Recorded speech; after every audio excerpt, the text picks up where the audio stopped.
የእግዚአብሔር ቃል እንደዚህ ይላል። በጸሎት መንፈስ ሆነን አነባለሁ። የሶርያ ንጉሥ ሰራዊት አለቃ ንዕማን እግዚአብሔር በእርሱ እጅ ለሶርያ ደህንነትን ስለሰጠ በጌታው ዘንድ ታላቅ ክቡር ሰው ነበረ። ደግሞም ጽኑ ኃያል ነበር። ነገር ግን ለምጻም ነበር። ከሶርያውያንም አገር አደጋ ጣዮች ወጥቶ ነበር። ከእስራኤልም ምድር ታናሽ ብላቴና ሴት ማርከው ነበር። የንዕማንን ሚስት ታገለግል ነበር። እመቤቷንም ጌታዬ በሰማርያ ያለው ከነቢዩ ፊት ብደርስ ኖሮ ከለምጹ በፈወሰው ነበር አለች።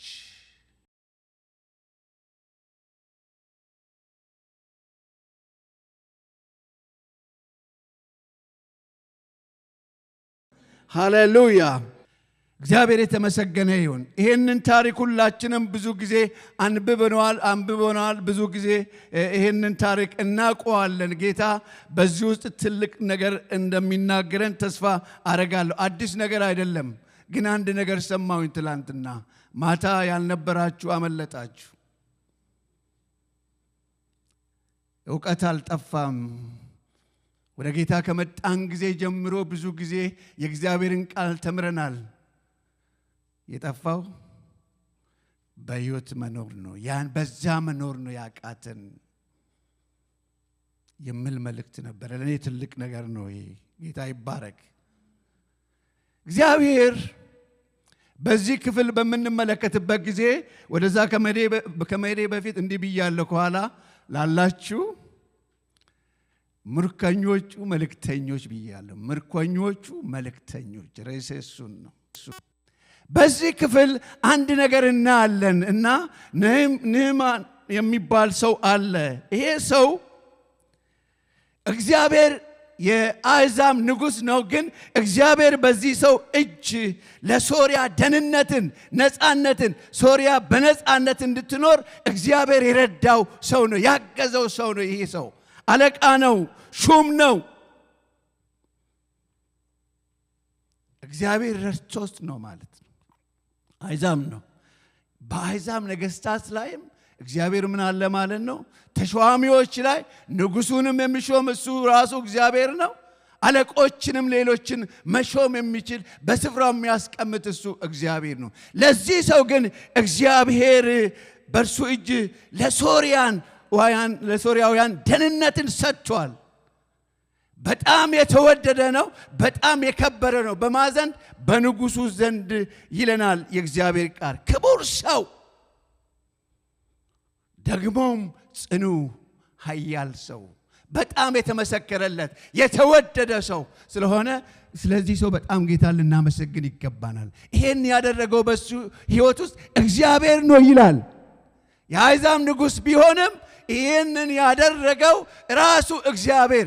በአሕዛብ ነገሥታት ላይም ስልጣን አለው፣ የሚሾም የሚገዛ። ለዚህም ሰው ደግሞ መከናወንና ለሶርያ ደህንነት ይሆን ዘንድ ያደረገው እግዚአብሔር ነው ይላል የእግዚአብሔር ቃል ሲናገርና በንጉሡ ዘንድ በጣም የከበረ ሰው ነበር ይላል እግዚአብሔር ቃል። ጽኑ ሰው ነበር፣ ኃያል ነበር ይለናል። ግን ነገር ግን አለበት። ያነበብኩት ይቅርታ አልነገርኳችሁም። ሁለተኛ ነገሥት ምዕራፍ 5 ከ1 ጀምሮ ያለውን ነው እና ጽኑ ሰው፣ የከበረ ሰው፣ ኃያል ሰው፣ በንጉሡ ዘንድ የተወደደ ሰው፣ የተዋጣለት ሰው፣ ሁሉ የሰመረለት ሰው ከማ የተነሳ ከእግዚአብሔር የተነሳ በስተጀርባው በስተኋላው ይህን ሰው ይረዳ የነበረው ማን ነው? እግዚአብሔር የበላይ የሆነ ጌታ እንደሆነ ቃሉ በትክክል ይመሰክርልናል። ነገር ግን አለበት። ይህ የተመሰከረለት፣ ይህ የተዋጣለት መሪ፣ የተዋጣለት ሹም፣ በንጉሡ ዘንድ የተወደደ ድምፅ ያለበት ሰው ነው። ያ ነገር ግን እንዲባል አሰኝቶታል። ለምጽን ስንመለከት በተለይ በእስራኤል በእነሱ እንኳን ያው ከቤተሰቡ ጋር ነው የሚኖረው። አልተሰደደም፣ አልተለየም። ግን የእግዚአብሔር ቃል በእስራኤል መካከል ግን በእግዚአብሔር ሕዝብ መካከል ግን ለምጻም የሆነ ሰው በጣም አስቸጋሪ ነው። ለዛ ሰው ከእግዚአብሔር ቤት የሚለይ ሰው ነው። ይለያል፣ ይቆረጣል፣ በተለየ ቦታ ይቀመጣል። ያንን የምናገኘው ሁለተኛ ዜና 26:21 ላይ ያንን እናገኛለን። እንደገና ይሄ እንግዲህ ለምጽ ክፉ በሽታ ስለሆነ ሁለተኛ ነገሥት ላይም ሄደን በምናይበት ጊዜ ለምጻም የሆነ ሰው በተለየ ቤት ይቀመጣል። ተለይቶ ነው የሚቀመጠው። በሕዝቡ መካከል መሆን አይችልም። በጣም ክፉ በሽታ ነው፣ ክፉ ደዌ ነው። ከሰው ጋር መቀላቀል አይችልም። ለብቻ ነው የሚያኖረው፣ የሚለይ ነው። ይህ እንከን ያለበት ሰው ነው። በዚህ በሽታ የተመታ ሰው ነው። እግዚአብሔር ግን አንድ ነገር አደረገ። ከዛው ሀገር አደጋ ጣዮች ወደ እስራኤል ሀገር ሄዱና ይገቡና አንዲት ብላቴና ማርኮ ይወስዳሉ። በየትኛው ሰው ቤት ያስቀምጣሉ? በዚህ በኒማን ቤት ያስቀምጣሉ። በዛ ቤት ይህች ብላቴና ምርኮኛ ነች። ተወስዳ ነው ሄደችው። ልታገለግል ወደዚህ ቤት ገብታለች። ግን ብላቴና ትሁን እንጂ የእግዚአብሔር ነገር ያለባት፣ እግዚአብሔርን የምትወድ፣ እግዚአብሔርን የምታከብር፣ የእስራኤል ወገን የሆነች፣ አምልኮዋ እግዚአብሔር የሆነ ልዩ ወጣት ነች። እንዲሁ ተራ ሰው አይደለችም። ግን መልእክት ያላት፣ ጌታ ያላት፣ ቅድም እንደዘመነው ዋና ነገሯን ጌታ ያደረገችው፣ እግዚአብሔር ያደረገችው፣ ውድ ነገሯ ጌታዋ የሆነ በሄደችበት ስፍራ ሁሉ ምርኮኛ ብትሆን እንኳን በዛ ስፍራ የምትናገረው ነገር አላት። የመጀመሪያው ነገር ክፍሉን ስንመለከት እመቤቷን ታገለግል ነበር ይላል። በዛ በንዕማን ቤት ውስጥ ምንድን ታደርጋለች? አገልጋይ ነች። ግን የከበረ ነገር በሷ ውስጥ አለ። ታላቅ ነገር አለ። ብርቱ የሆነ ነገር አለ። እግዚአብሔር አለ። የእግዚአብሔር ነገር የሞላባት መልእክት ያላት ሴት ነች። ዝም ብላ አይደለም የገባችው። እግዚአብሔርም ዝም ብሎ አይደለም ወደዛ ቤት የወሰዳት። እሷ ብቻ ነች ተማርካ የሄደች ወደዛ ቤት የገባችውና መልእክት አላት። ትናገራለች። ሕይወቷ ይናገራል። ኑሮዋ ይናገራል። ስታገለግል ትናገራለች። ከንግግር ያለፈ በሕይወት የምትኖር ሴት ነች። ልጃገረድ ነች። እግዚአብሔር ይለያት ለዚህ። ቅድም ዋናዬ ነው ስሉ ቀላል አይደለም። ዋና ነገራችን፣ ውዱ ነገራችን እግዚአብሔር ብለን ስንዘምር ቀላል ነገር አይደለም። እግዚአብሔርን ዋና ማድረግና ውድ ማድረግ፣ የተለየ ማድረግ፣ ለሱ የመጀመሪያውን ስፍራ መስጠት ወገኖች እንዴት እግዚአብሔርን ደስ የሚያሰኝ ነገር መሰላችሁ። እግዚአብሔር የሚፈልገውም እሱ ነው። እሱ ዋናችን ይሁን ወገኖቼ። እሱ ውዱ ነገራችን ይሁን። እሱ ሁሉ ነገራችን ይሁን። እሱ የመጀመሪያችን ይሁን። እሱ ቀዳሚያችን ይሁን። እሱን ካስቀደምነው ሁሉ ነገር የሰመረ ይሆናል። ሃሌሉያ! ኢየሱስ ጌታ ነው። ይህች ሴት እንደዚህ ያደረገች ሴት ታማኝ ነች በአገልግሎት። ቤቱ ስታገለግል ሕይወቷ ይናገራል። በታማኝነት እንደ እግዚአብሔር ሴት ልጅ ማድረግ የሚገባትን ነገር የምታደርግ ትጉ ብርቱ አገልጋይ፣ መርዳት ያለባትን ማድረግ ያለባትን የታዘዘችውን ነገር የምታደርግ። ስለዚህ ከዚህ የተነሳ የእመቤቷን ልብ የሳበች ጆሮ እንድትሰጣት ያደረገች ልዩ የእግዚአብሔር ሴት ነች። እንደዚህ ያደርግልን እግዚአብሔር። ሃሌሉያ! ይሄ ነው ሕይወት ማለት። ትላንትና ጌታ እንደተናገረን መኖር ነው ያቃተን። ብዙማ ሰምተናል፣ ብዙማ ግን መኖር አቃተን። በሕይወት መተርጎም አቃተን። በሕይወታችን መግለጥ አቃተን። የሰማነውን ነገር እግዚአብሔር እንድንኖርበት ነው። የሰማነውን ቃል ይዘን በዛ ቃል የመጀመሪያ እሱን አድርገን በሕይወት እንድንኖር ሕይወት እንዲሆንልን ሁሉ ነገራችን ሁልጊዜ ለዚህ ነው ሳይሰለች ሳይደክም ሁልጊዜ ድምፁን ያሰማናል። አባት ልጁን አንድ ደረጃ እንዲደርስለት አስፈላጊውን ነገር ሁሉ እንደሚያደርግለት እጁን ይዞ እንደሚመራው ለልጁ መንገድ እንደሚያሳየው እምቢ ሲል ዛሬም ነገም ሁሉ ጊዜ አመለጣችሁ። ትላንትና በዚህ ቦታ ያልነበራችሁ እግዚአብሔር ሁሉ ጊዜ ይናገራል። ፈልገን ከመጣ በዚህ ሴት ሕይወት ውስጥ የምንመለከተው እንግዲህ ብርቱ የሆነ ነገር አለ፣ ኃይለኛ የሆነ ነገር አለ፣ ጌታ አለ፣ እስራኤልን የሚመራ ጌታ አለ። ስለዚህ ለዚህ ሴት በምርኮም ሀገር ብትሆን ሌላ ባዕድ ሀገር ብትኖርም በሰው ቤት ሰራተኛ ሆና ብታገለግልም እንደውም ሳይከፈላት በነፃ ነው ብታገለግለው፣ ግን መልእክት አላት። በእስራኤል መካከል እግዚአብሔር አለ የሚል ጩኸት አለ። በልቧ የሞላው ያ ነው። ደግሞ ታውቃለች። ምን ታውቃለች? ይሄ ደዌ እስራኤል መካከል ቢሆን ይለያል፣ ከቤተሰቡ ጋርም እንኳን አኖርም። ስለዚህ ይሄን ያየች ማለፍ አልፈለገችም። ስለዚህ የምታውቀውን ነገር፣ የተረዳችውን ነገር፣ ያወቀችውን ነገር እግዚአብሔር በእስራኤል መካከል እንዳለ ነብይም እንዳለ እግዚአብሔር ነቢያትን ቀብቶ እንደሚያስነሳ በነቢያት እንደሚሰራም የምታውቅ የተረዳች ሴት ስለሆነች ያንን ማስተላለፍ ፈለገች። እንደዚህ አለች ለመቤቷ፣ ጌታዬ አለች፣ በሰማርያ ካለው ከነቢዩ ፊት ቢደርስ ኖሮ ከለምጹ በፈወሰው ነበር። ቀላል መልእክት ነው። አንዳንድ ጊዜ ስለ ጌታ መመስከር ይከብደናል አለ። ከባድ አይደለም፣ ቀላል ነው። ለዚህ እህት ለዚህ ሴት በሰው ቤት ሆና መመስከር ማስተላለፍ ከቻለች እኛም ማድረግ ይቻላል። በእኛ የምናደርገው ነገር የለም፣ በእግዚአብሔር ይቻላል። እስቲ በእግዚአብሔር ይቻላል በሉ። አትርሱ። እቺ እህት እቺ ሴት አረሳችሁ። ማን ነው አምላኳ? ማን ነው ጌታዋ? ማን ነው ይሄ እግዚአብሔር? በትክክል የተረዳች ሴት ነች። የተገነዘበች በሕይወቷ ትልቁን ስፍራ የመጀመሪያውን ስፍራ ለጌታ ስለሰጠች፣ ለእግዚአብሔር ስለሰጠች፣ ለእስራኤል አምላክ ስለሰጠች፣ ሃሌሉያ፣ አልተቸገረችም። ስለዚህ ምን አደረገች? ጌታዬ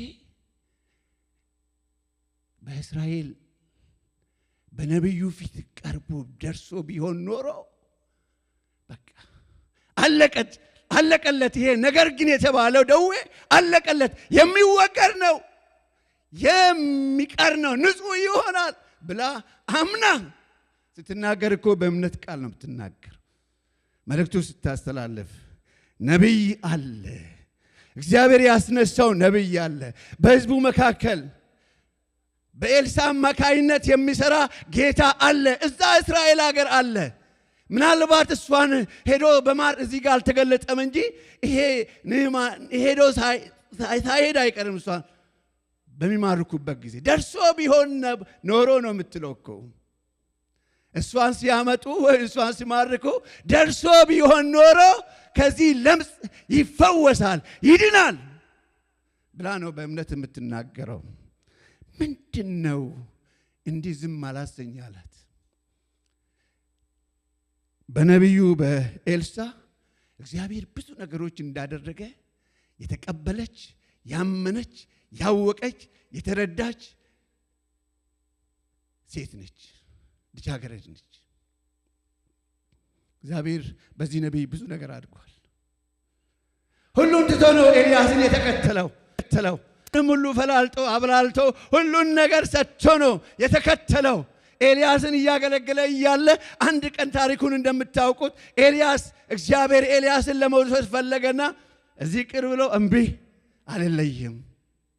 አንድ የፈለገ ነገር አለ፣ አልለይም፣ የሙጥኝ አለ፣ አልለይም ብሎ ከዚያ ዮርዳኖስ ጋር ደረሱ። ላሳጥረውና አንድ ነገር ጠይቅ። ምንድን ነው የምትጠይቀው? እስቲ ለምን የምትፈልገውን አለ። ባንተ ላይ ያለውን እጥፍ መንፈስ ነው የምፈልገው አለ። አስቸጋሪ ነገር ነው የጠየቅከው፣ ግን ይሆናል። ምን ሲሆን? እኔ በሚሄድበት ጊዜ እኔ ስታይ የሚሆን ነገር ነው አለ። አስቸጋሪ ነው ግን ይሆናል ካየኝ።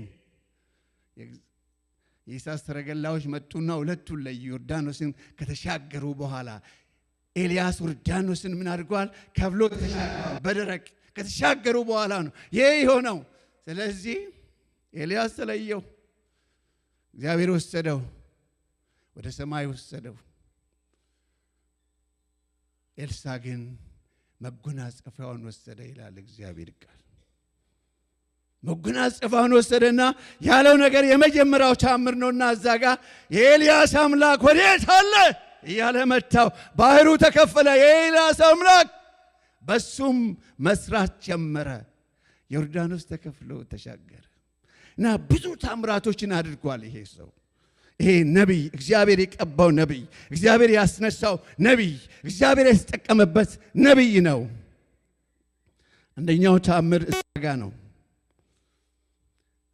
ብዙ ታምራቶችን አድርጓል። ያን ጊዜ ስለሌለኝ በዝርዝር አልችልም። እናንተ አንብቡ። ሁለተኛ ነገሥት 2:1 አንብቡ። እንደገና ደግሞ እንደውም አንድ ጊዜ መላጣ ብሎ ሰደቡት። ወጣቶች ተሰባስቦ ረገማቸው። 42ቱን ድቦች ወጥተው ምን አደረጉ?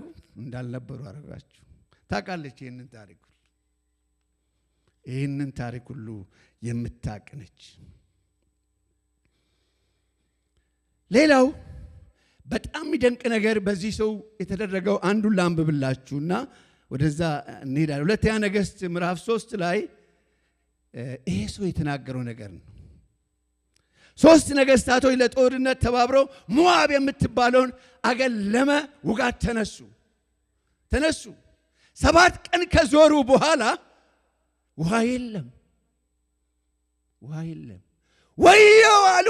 ወየው እግዚአብሔር በእነዚህ በነገሥታት እጅ አሳልፎ ሊሰጠን ነው አለ የእስራኤል ንጉሥ። የይሁዳ ንጉሥ ደግሞ አለ። ይሁዳ በዛን ጊዜ በጣም ለእግዚአብሔር የቀረበች ነች። እንደ እስራኤል አይደለችም። በዚህ አካባቢ ነቢይ የለም እንደ አለ ተባለና ወዴት መጡ?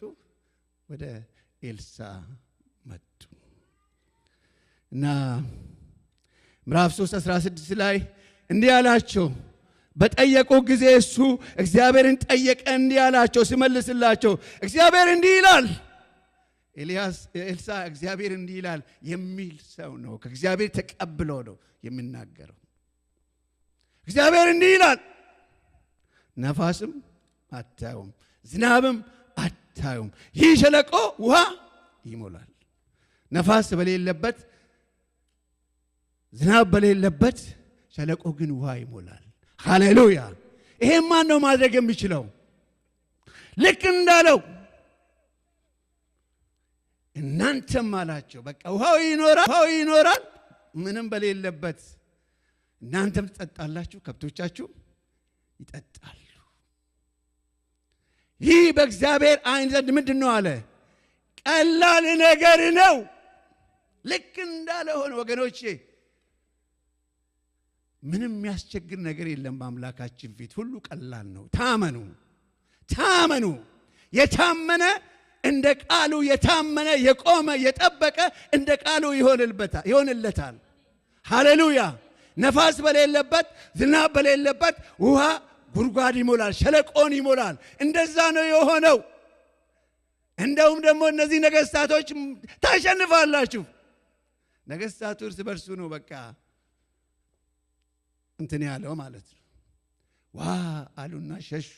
እያባረሩ ሞዓባውያንን በእጃቸው አሳልፈው ሰጥቷልና እግዚአብሔር ድል እንዳደረጉ ይሄን ሁሉ የምታውቅ ሴት ነች እቺ ሴት።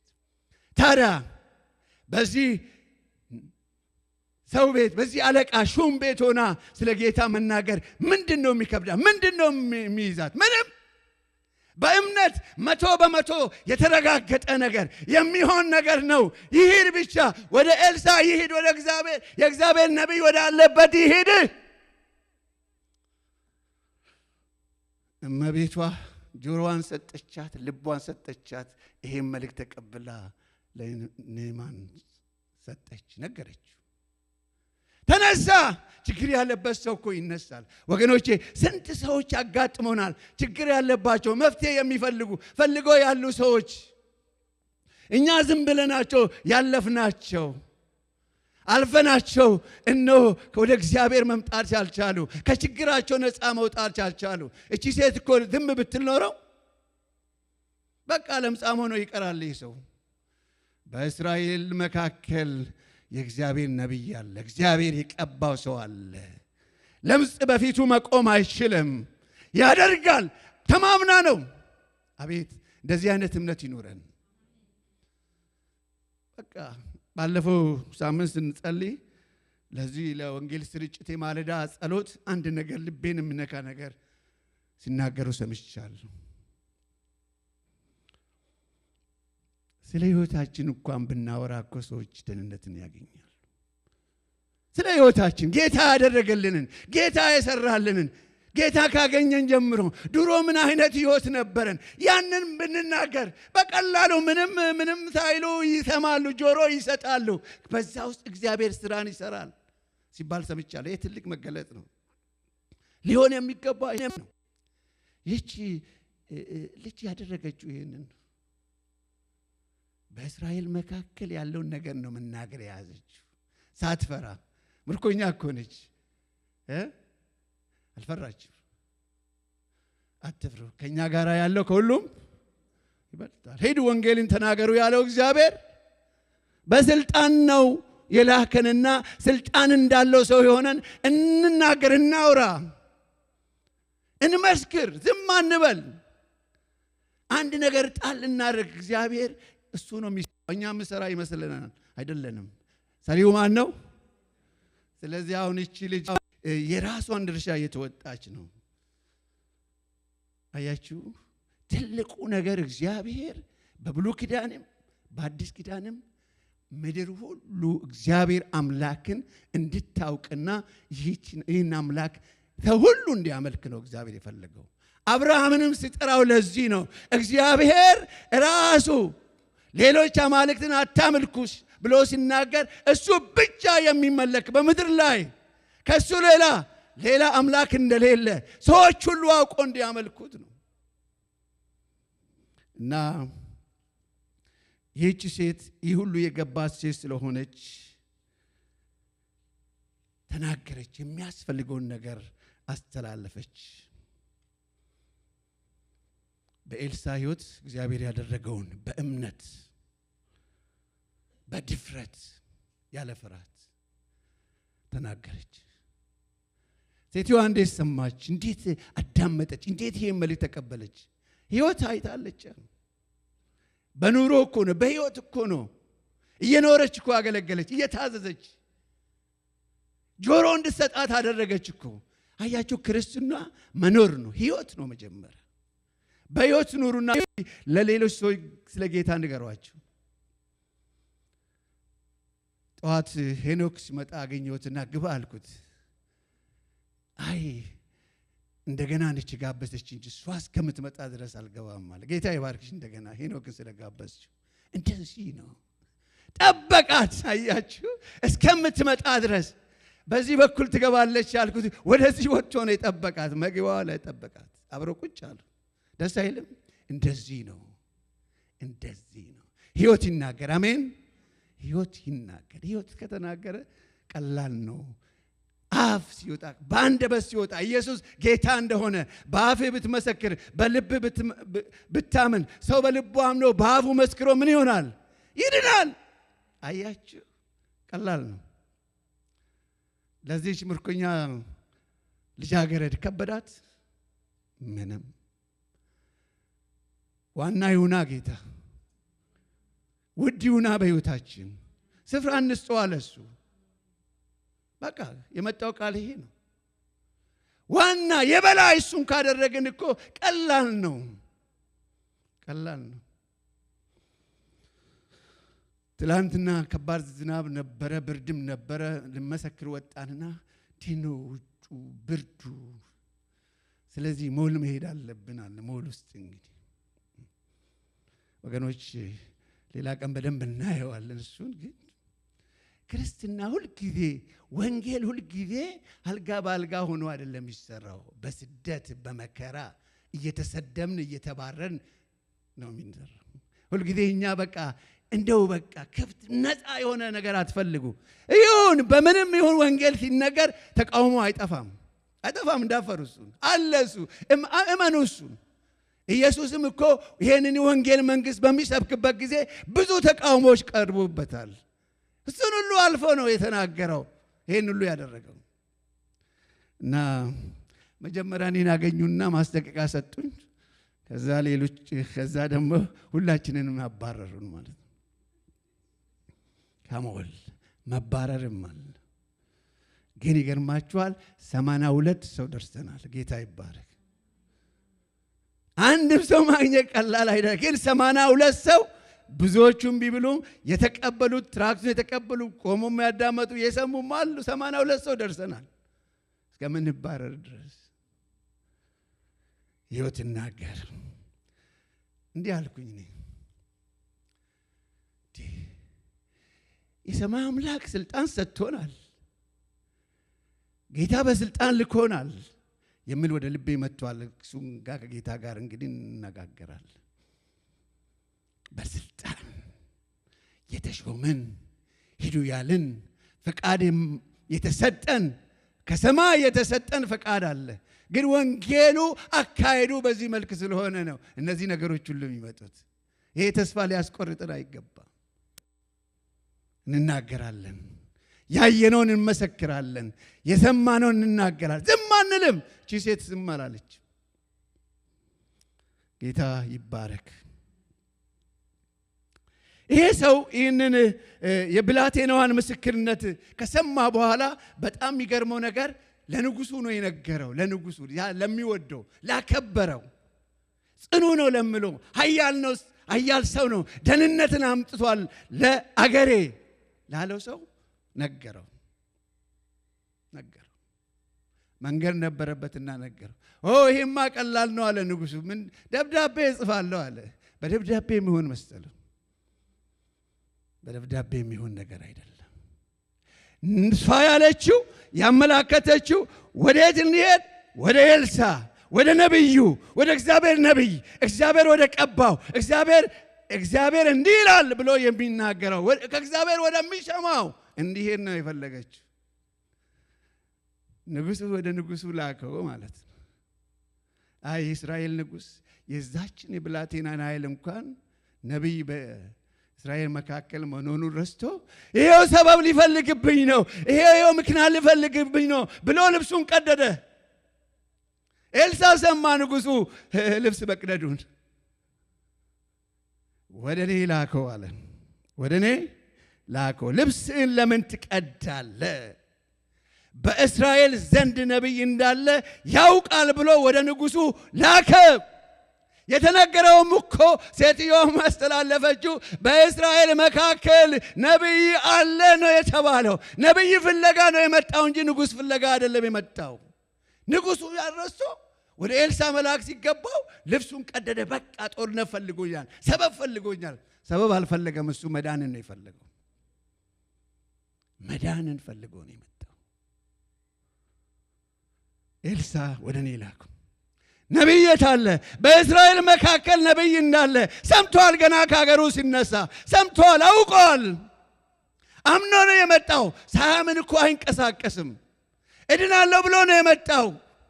ነገር ግን ጠላት ወደ ሌላ ነው የመራው። እግዚአብሔር ግን ያውቅበታል። የልጅቷ ምስክርነት ከንቱ የማያደርግ እምነቷን ያየ እግዚአብሔርን ከፍ ማድረጓን ያየ እግዚአብሔር ወደ አቅጣጫው ወደ ተላከበት እንዲሄድ አደረገ እግዚአብሔር።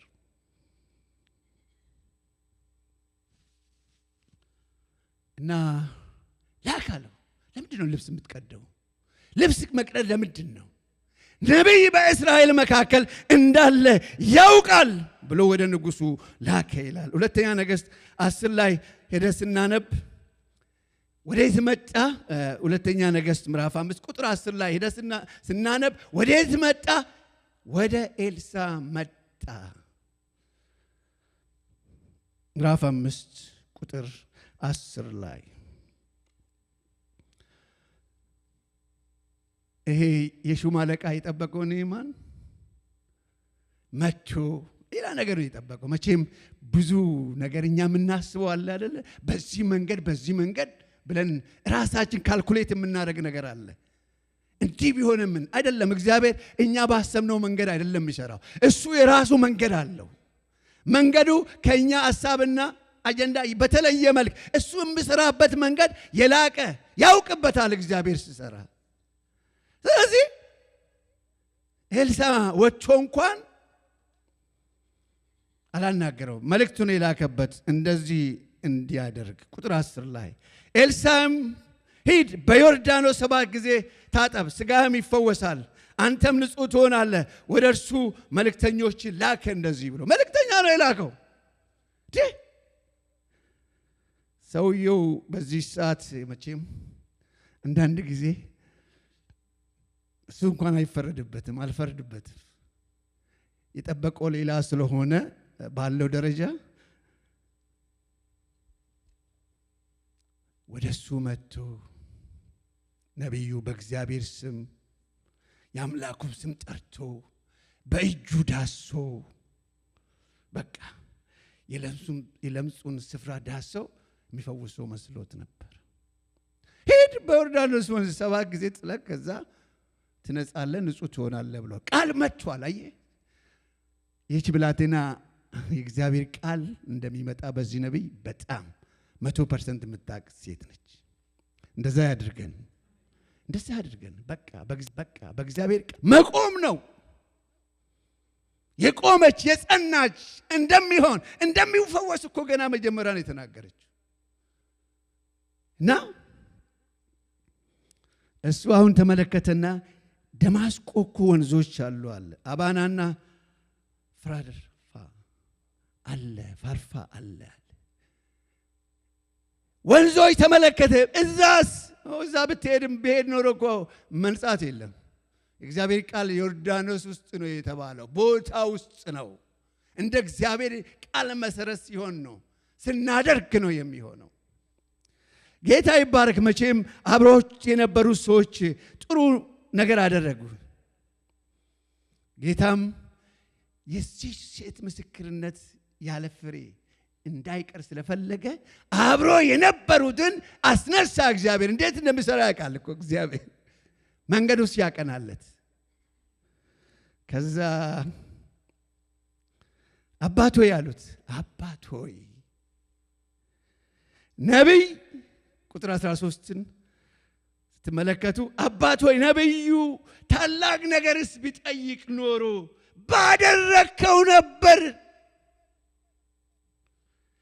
ታላቅ ነገርስ ብነግርህ ኖሮ ባደረከው ነበር። ይሄ በጣም ቀላል ነገር እኮ ነው። ከዚህ የበለጠ ነገር ቢጠይቅ ማድረግ አለብህ። ቀላል ነገር ነው የጠየቀህ። ይልቁንስ ታጠብና ንጻ፣ ንጹሑን ብለህ እንዴት ይሄ ቀላል እኮ ነው አሉት። እቺ ቃል የሰውየውን ሐሳብ አስቀየረችው። ነቢዩ የተናገረውን ኤልሳ የተናገረውን በዮርዳኖስ መስጠም እንዳለበት ማደግ እንዳለበት ገባው። አሁን ሄደ፣ በቃ ሄዶ ቁጥር 14 ስትመለከቱ በዮርዳኖስም 7 ጊዜ ብቅ ጥልቅ አለ። ሥጋውም እንደገና እንደ ትንሽ ብላቴና ሥጋ ሆኖ ተመለሰ ይላል። እግዚአብሔር ይባረክ። አያችሁ፣ ይሄ ነው የተፈለገው። ከዛ እርሱም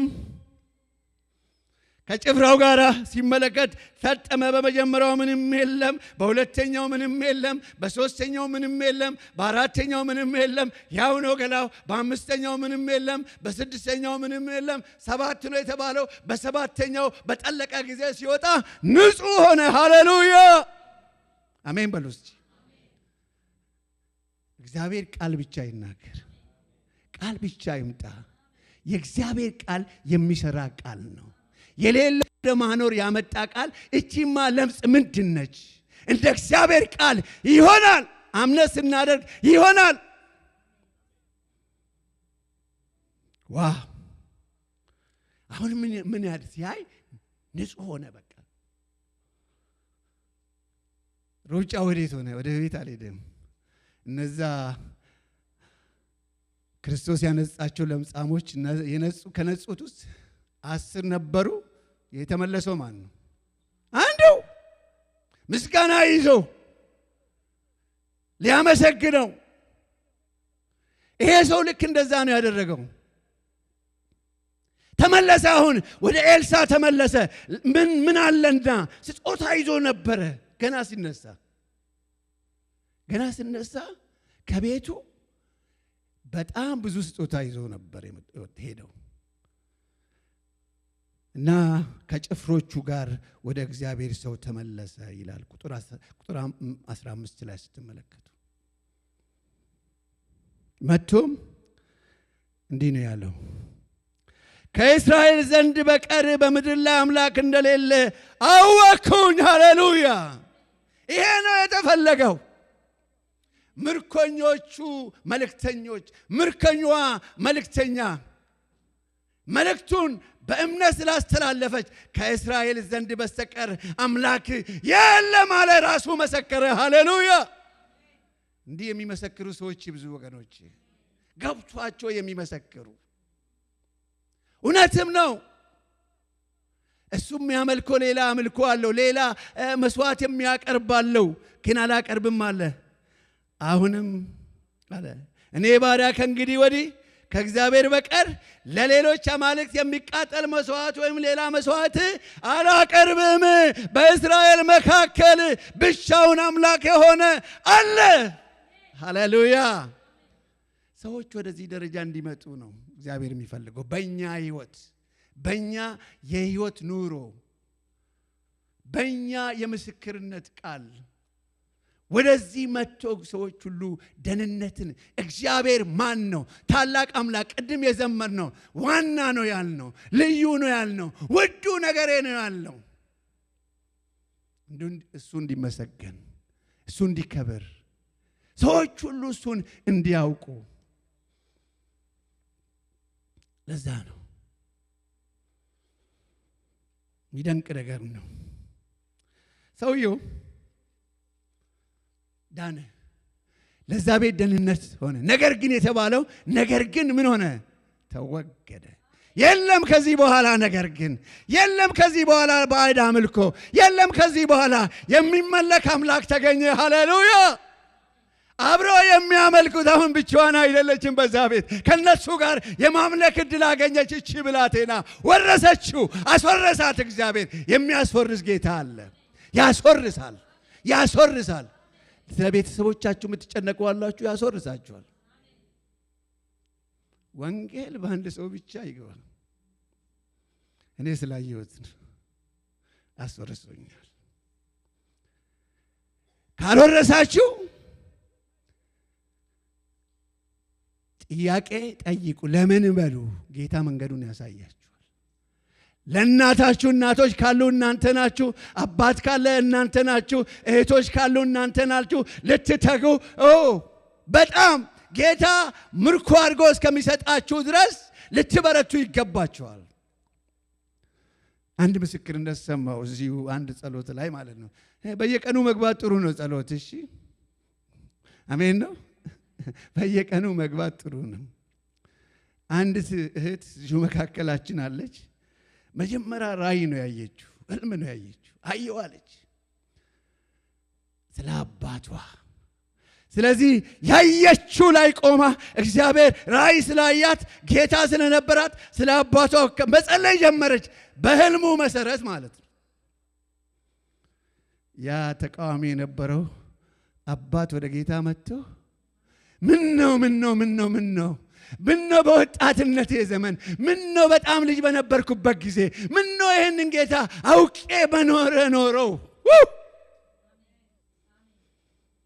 ሰምቻለሁ። ያሱም እናት እንደዛ ነው ያሉት። ጌታ ይባረክ። ሲገባ የጌታ ነገር ሲገባ ያሳለፍነው ጊዜ በጣም ነው የሚያሳዝነን። ስለዚህ ዛሬ ያ አባት ኃይለኛ ሰባኪ ነው። ያ አባት ዛሬ በቃ ማንም አልቻለውም፣ ሊወርስ የሚችል ነው። ወንጌል እሱ ጋር በቃ ሌላ ነው። ልዩ ነው፣ ልዩ ነው። እግዚአብሔር ይባረክ። እግዚአብሔር ራሱን ያለ ምስክርነት አልተውም። አንድ ነገር ሊጨምር፣ ሰውየው ምን ይዞ መጣ? ስጦታ። አያችሁ፣ በነፃ የተቀበላችሁትን በምን ስጡ ነው የተባለው? በነፃ። ኤልሳ ምን አለ? አልፈልግም። ግድ ብለው ምን ብለው እምቢ። በነፃ የተቀበለውን በነፃ ስጡ ነው የተባለው እንጂ ስጦታ የሚቀበልበት ነገር አለ። መንፈሳዊ ነገር ላይ ስህተት ነው። ዛሬ ጠላት ብዙዎችን በጣም ያሳሳተበት መንገድ ይሄ ነው። ደግሞ ብዙ ጊዜ የሚያጠፋው ማን ነው? ተገልጋዩ ህዝብ ነው። በነፃ ነው። በነፃ ተቀበልን፣ በነፃ መስጠት ነው። የእግዚአብሔር ነው ሁሉ ነገር። እምቢ አለ። እግዚአብሔር ይባረክ። እንደዚህ አይነት ነቢያት ያስፈልጋሉ በዚህ ዘመን። እምቢ የሚሉ ሰዎች ሲሳሳቱ ልክ አይደለም የሚሉ አልቀበልም የሚሉ በነፃ ተቀበልነው በነፃ ልንሰጥ እግዚአብሔር ይፈልጋል።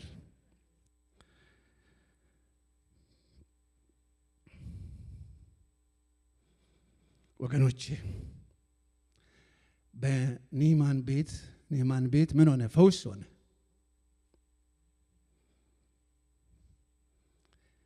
ፈውሱ በዛ ቤት ደህንነትን አመጣለት።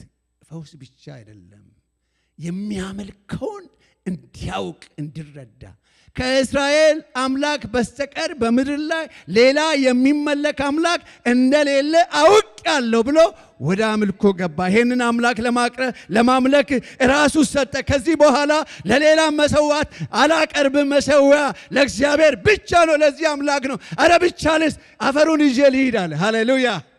ኢየሱስ ጌታ ነው። ምስክርነታችን እንደዚህ ይሁን። በሕይወት እንመስክር፣ እንናገር። ስለ ጌታ ስላደረገልን ብቻ እናወራ። ቀላል ነው።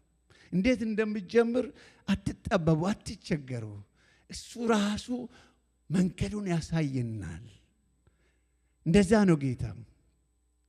በሕይወታቸው የመሰከሩ ብዙ ሰዎች አሉ። ሕይወታቸውን ብቻ አውርተው፣ አንዳንዱ እንደውም ሳይናገሩም ኖሮ አረ እባክህን ቤተ ክርስቲያን ውሰደን። ከዚህ ውስጥ አላችሁ፣ እባክህ እስቲ አንቺ የምትሄጂበት ቤተ ክርስቲያን መሄድ ውሰደን እስቲ ወደዚህ ያሉ ሰዎች እኮ አሉ። እንደዛ ብሎ የመጡ ሰዎች አሉ። ጌታ ይረዳናል። ወገኖቼ አንድ ነገር ብቻ እተውላችኋል። ከጊዜ አንጻር እዚሁ ጋር አቆማለሁ ለዛሬ። በእናንተ ዘንድ የከበረ ነገር አለ። በእኛ ዘንድ የከበረ ነገር አለ። የላቀ ነገር አለ። ጌታ አለ። ከሁሉ በላይ አንደኛ የምናደርገው አለ። ያንን ነው ሁል ጊዜ በዛ ደረጃ ልንመላለስ ይገባናል። ስጋት አይግባችሁ። አልችልም አትበሉ። የሚያስችል ጌታ አለ። ጌታ እኮ አለ። በሚቀጥለው እናያለን። እንደዛ ያደረጉት እቺ ሴት በቃ እኮ ያደረገችው ነገር የለም። ምርኮኛ ነች እኮ ምርኮኛ ነች። እምነቷን የተረዳችውን ያወቀችውን ያመነችውን ያወቀችውን ነገር ከመናገር ወደኋላ ከማድረግ ወደኋላ ዝም አላለች። በመናገሯ ለዛ ቤት ደህንነት አምላክ በእስራኤል መካከል እንዳለ ታወቀ። ብቻዋን ስታመልክ የነበረው ወርሳ ከሹሙ ጋር ከመቤቷ ጋር በደስታ ደስ እያላቸው አምልኮ እንደተጀመረ ባይጻፍም ይገባኛል። ያ ነው የሚሆነው። እግዚአብሔር ይባረክ። ስለሰማነው ጌታ ስሙ ይባረክ። ቃሉን ስላሰማን ጌታ የተመሰገነውን እንጸልያለን። ሲጸልዩ